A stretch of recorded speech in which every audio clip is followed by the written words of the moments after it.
Thank you for tuning into my channel. Welcome. Today's video is about the image of Africa. How long have you been embarrassed about what people say or have said about Africa? Well, today I intend to reverse that, or at least give some assurance that Africa has never been any of those things that they say about Africa, calling it the dark continent. What is meant by that? Well, when France, Germany, Britain, all of the colonial countries went into Africa to take over its trade, to take over its minerals, its valuables, its people, of course they used all types of metaphors to label Africa, as in to say it's okay for us to do all of the things we're going to do to Africa. We want to kick it in its butt, and we want it to be on its knees because we can do it. Early history revealed Africa's achievements, yet it continued to be labeled by many historians and travelers as an unknown continent populated by uncivilized people. This perception persisted well into the 19th century, though it was never the universal view. Ironically, the term unknown proved beneficial to its inhabitants. Within their grasp lay unspeakable wealth, waiting to be fully exposed. Gold was abundant and, for thousands of years, used in simple forms such as arrow points. Yet the origins of these gold arrowheads were not credited to Africa. Recent archaeological discoveries across the continent revealed that local population had become well developed in hunting, preservation, building, and some mining achievements. However, their military efforts lagged due to a lack of modern weaponry, relying instead on spears and bows. Egypt, once deeply connected to Africa, appeared to lose its passion for the continent.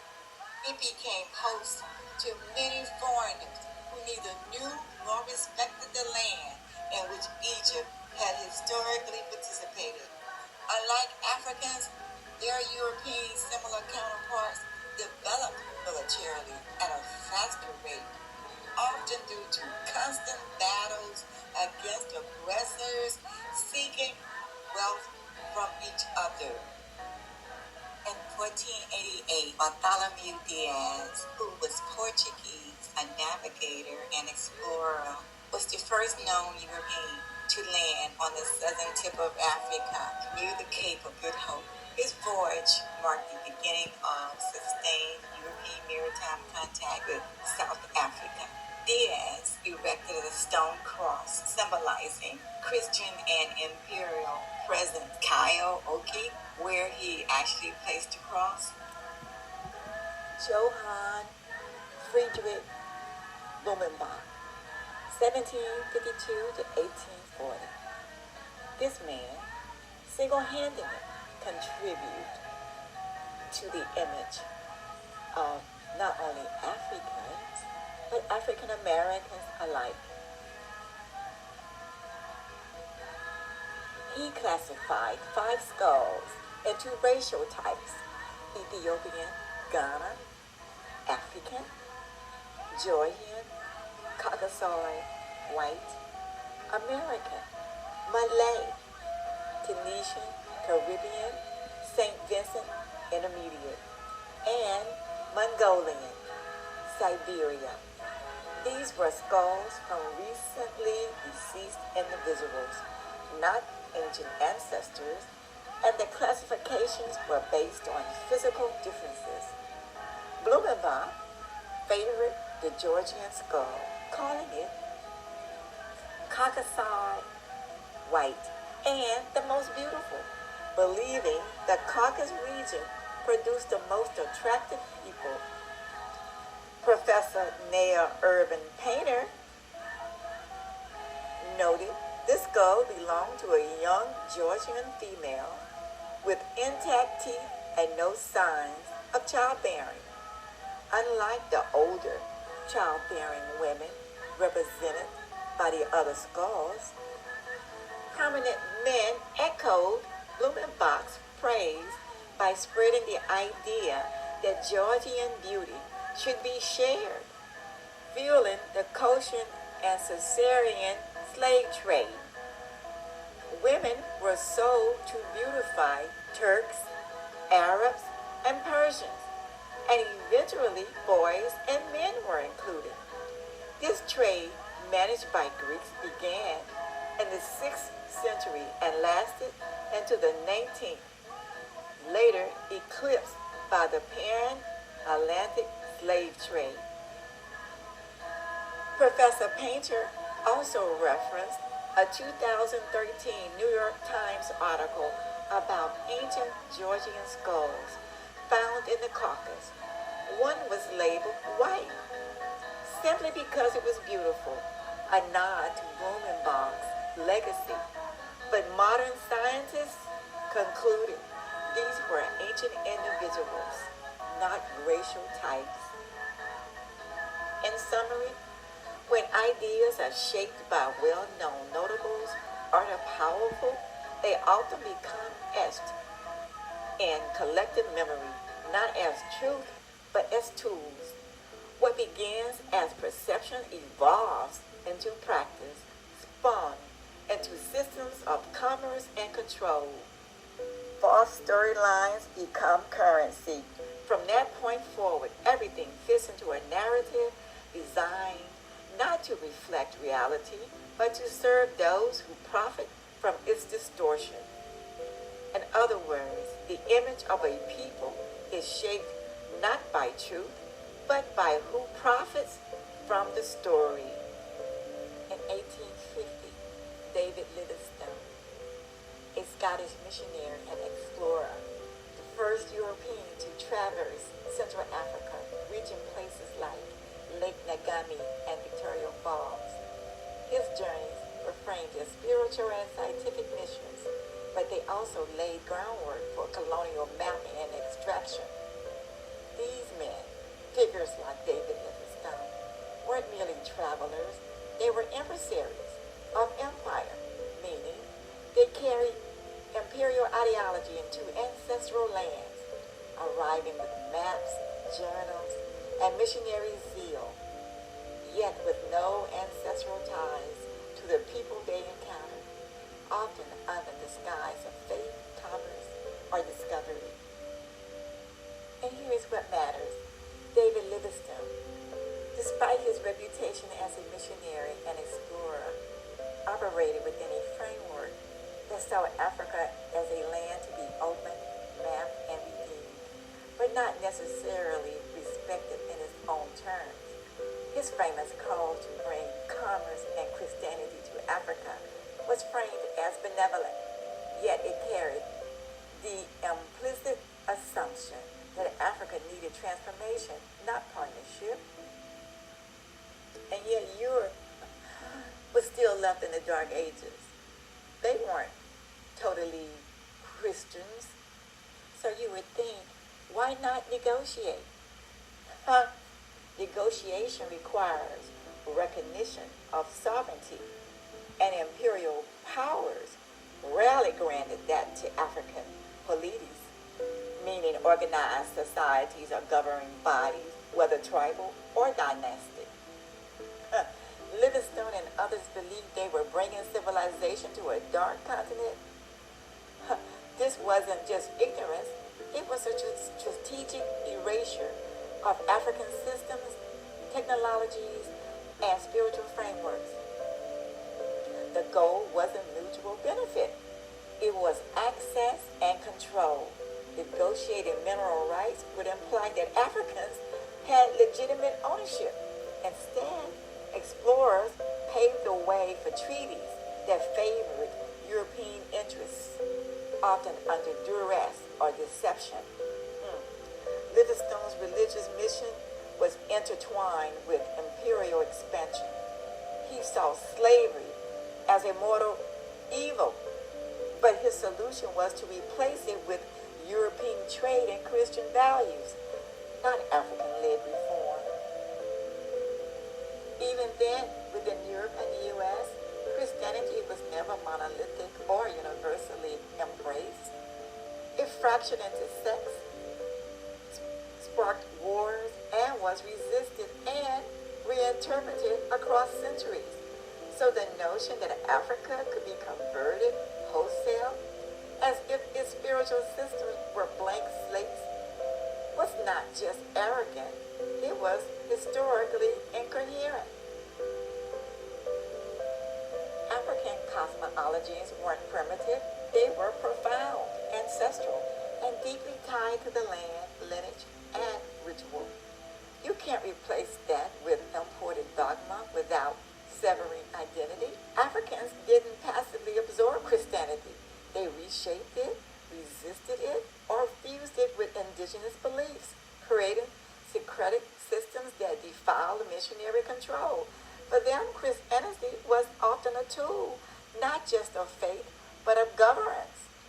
Mission schools, churches, and moral codes were used to discipline labor, justify land seizure, and erase indigenous authority.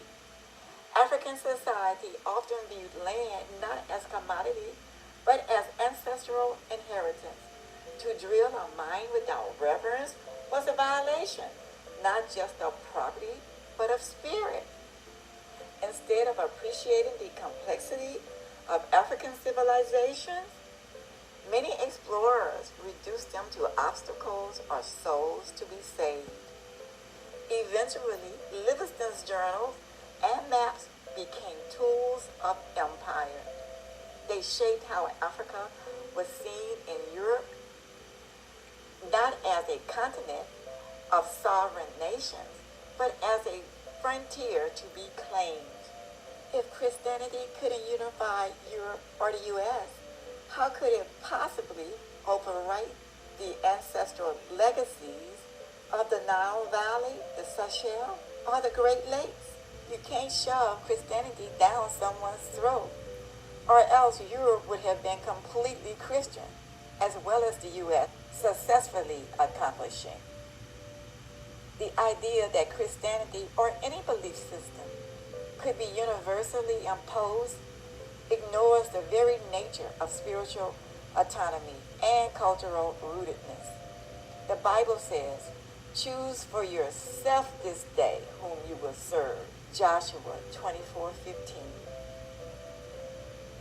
It's great to know in recent years, African American churches have begun establishing connections across Africa, fostering a harmonious relationship where many African communities are embracing Christianity.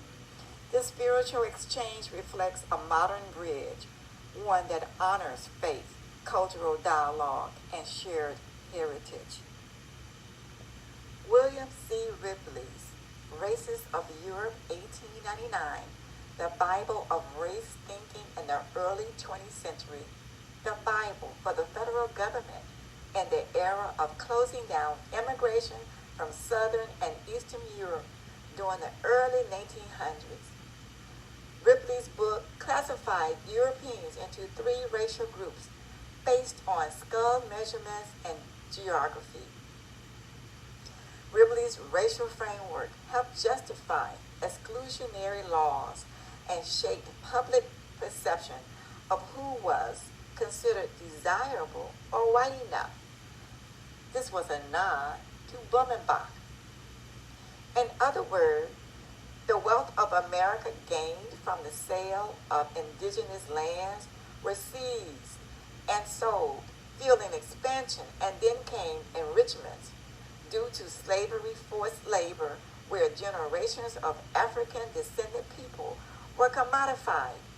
Their labor enriching the nation were held in vaults and chests. It was a tool to gatekeep access to the spoils of empire. As the 20th century approached, elites feared that new waves of immigrants, Southern Italians, Jews, Slavs, might disrupt the racial and economic hierarchy. Ripley's classifications have justified immigration quotas that lock the vault, ensuring that the wealth generated by exploitation remained concentrated among those deemed equal. In essence, race science became a financial firewall. The slavery population, who had been commodified, was excluded from full participation in the wealth they helped create. The narrative of racial superiority masked a deeper motive: greed, control, and containment. King Leopold was born Leopold II.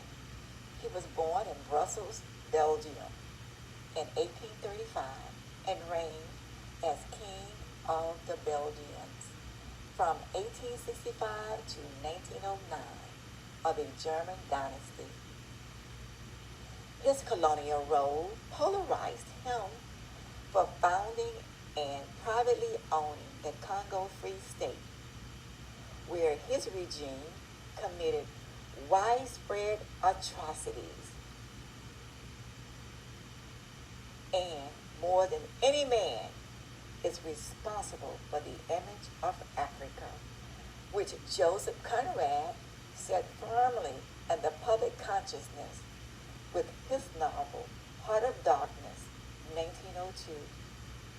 In an essay on exploration, Conrad bluntly described the activities of Leopold's Congo Free State as the vilest scramble for loot that ever disfigured the history of human conscience.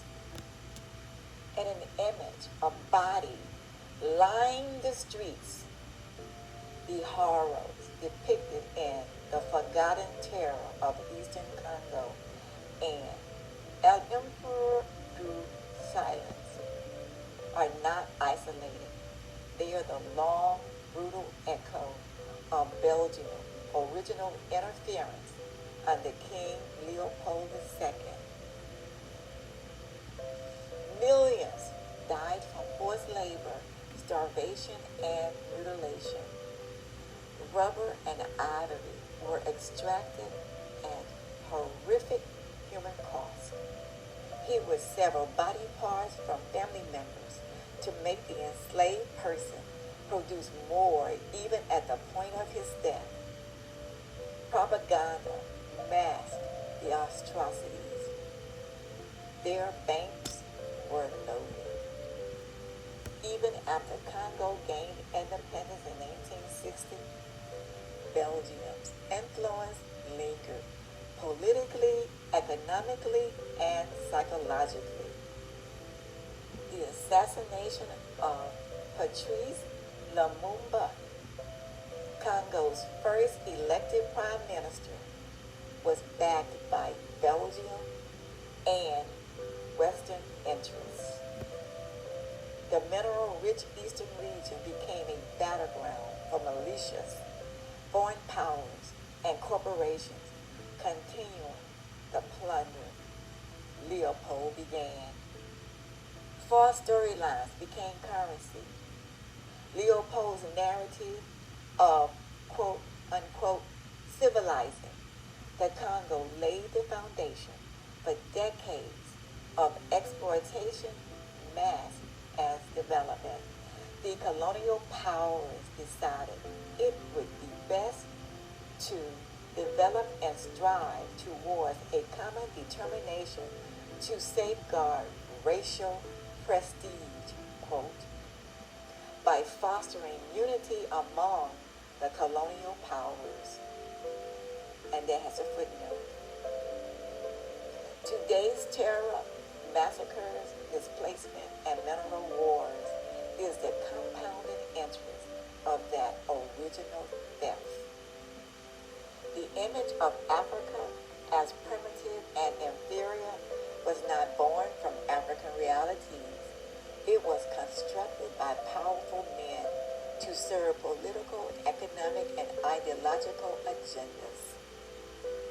In the 18th and 19th century, racial theorists like Johann Blumenbach and Georges Corbière, use pseudoscience to rank human groups, placing the Africans at the bottom to justify slavery and colonialism.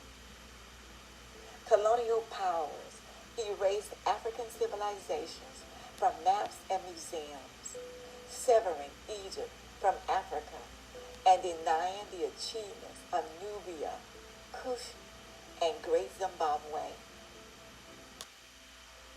Western historians and philosophers, from Hegel to Trevor Roper, dismissed Africa as, quote, without history, unquote, reinforcing the myth of European superiority.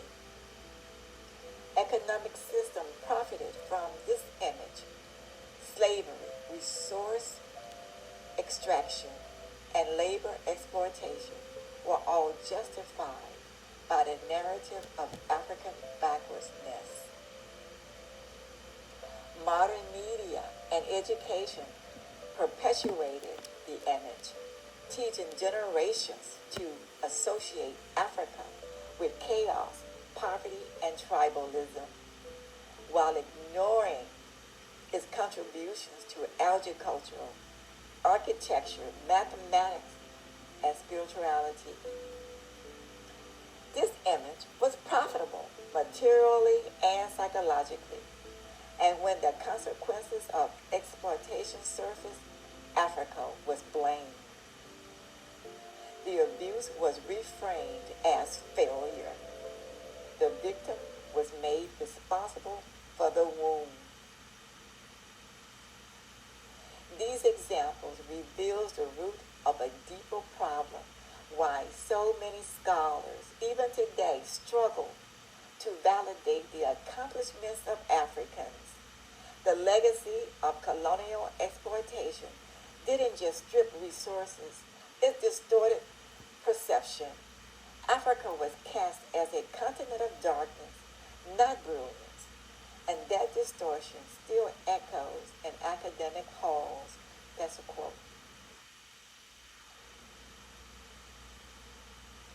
The 19th century reflects a colonial era mindset. France penetrated Africa using heavy motorized vehicles to traverse indigenous lands, journeys that took months. The expedition showcased France's boldness, but also revealed a stark display of a colonial arrogance. Africans were rendered invisible or incidental, their territories treated as logistical challenges. They spoke of the Black Sultan of Niger as a fat Negro. It reflected a mindset of entitlement where technological progress was celebrated and African presence disregarded. It was a visual manifesto of imperial presumption and disregard. We spoke to Dr. Zahi Hawass, an award-winning, world-renowned archaeologist.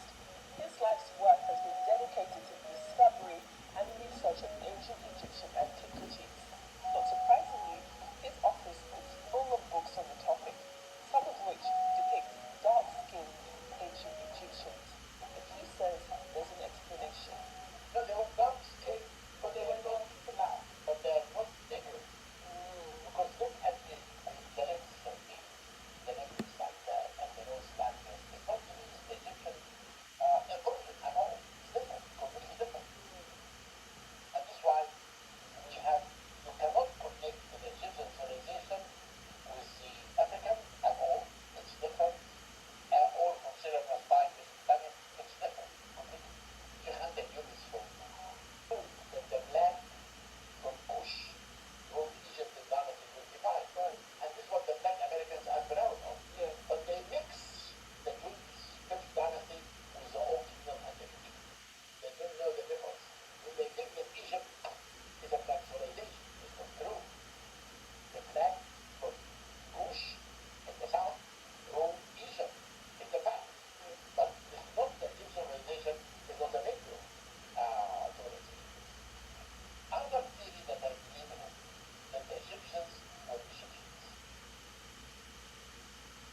Egyptians should be Egyptians?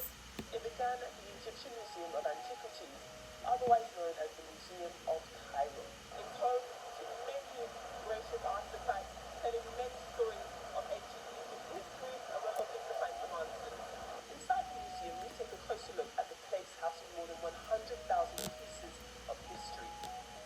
Here we stand in front of the statue of Akhenaten. This pharaoh ruled during the 18th dynasty of Egypt and was husband to Queen Nefertiti and father of the famous boy king Tutankhamun. In front of the statue, our tour guide lends her opinion on the debate of race.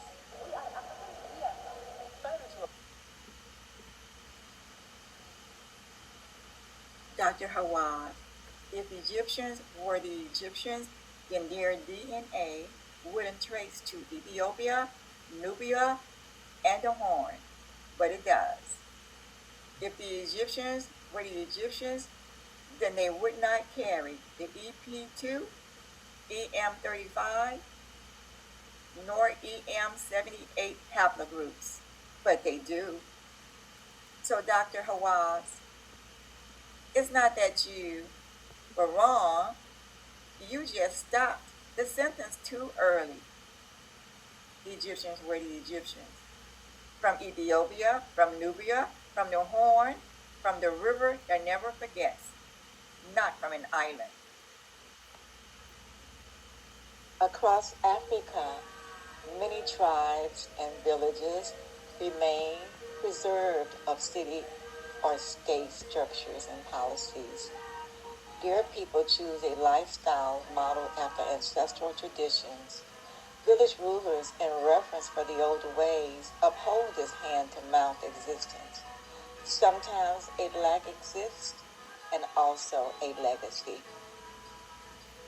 Recently, scholars have recognized that the oral traditions of the African people are just as valuable as the written records of Arabs or European societies.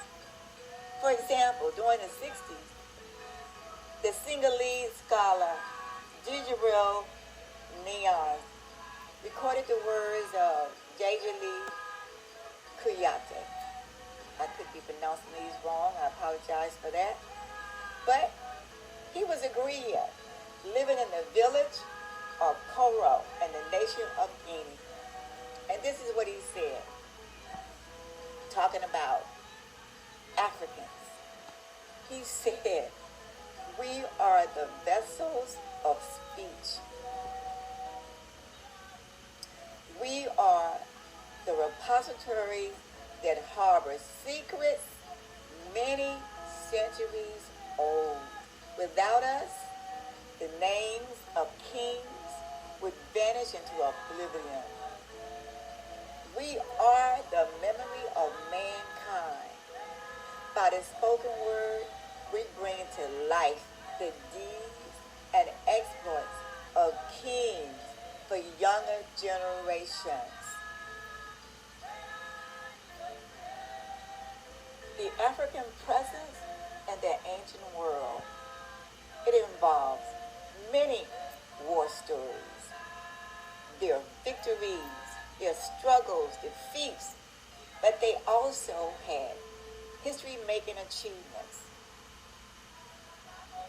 They fought with their whole heart to save their country, their villages, their community, just like any other person. He stood efficaciously against deadly diseases to secure, to this day, our present and our future. He was the hunter, the spiritual and physical healer, a soldier, the king. He established what it was to be a leader and a warrior. And in time, all of those things benefited him because he was able to bring up a civilization. He's a testament to the human's ability, endurance, and perseverance in life today. He created language. even using clicks and sounds, probably to help him hunt more successfully. Just how much the African has brought to our life today. Some people don't give him credit, but there's nothing to say he didn't. Create the use of fire, orchard, and minerals that led to trade. Maybe that's why they said such negative things about Africa, because they knew all of the accomplishments of Africa. He has all of these oral traditions, and who today don't try to leave some type of tradition. And when I speak of Africa, sometimes I interchange Africa and Africans, but I am speaking of the entire